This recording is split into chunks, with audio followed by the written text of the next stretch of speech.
அத்தனை பேருக்கு எத்தனை காரியம் நடக்கிறது தெரியுமா? ஒருத்தர் வந்து சொல்கிறத பார்த்தாங்க திருவண்ணாமலையில். அதுவும் நிறைய பேர் இந்த கொரோனா பீரியடில் தான் பக்தர்கள் ஆகியிருக்காங்க.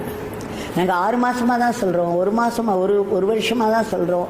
எங்களுக்கு இது நடக்கிறது அது நடக்கிறது நாங்கள் வந்து சொல்லும்பொழுது பிரமிப்பாக இருக்குது. இப்போ சுவாமி நாமங்கிறது ஒரு பெரிய கல்பத்தரு.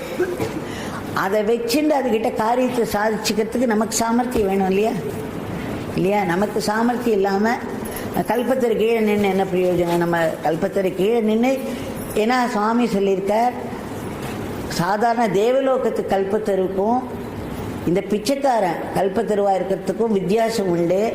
தேவலோகத்து கல்பத்தரு நீங்கள் என்ன நினச்சாலும் நடந்துடும். ஒரு புலி வருதுன்னு நினச்சாலும் புலி வந்துடும். இது அடித்து போட்டுருமோன்னு பயந்தால் அது அடித்து போட்டுரும். ஆனால் இந்த பிச்சைக்காரனுக்கும் அதுக்கும் ஒரு வித்தியாசம் உண்டு. எது உங்களுக்கு நல்லதோ அது மட்டும்தான் இந்த கல்பத்தரு தரும்னு சொல்லியிருக்கேன்.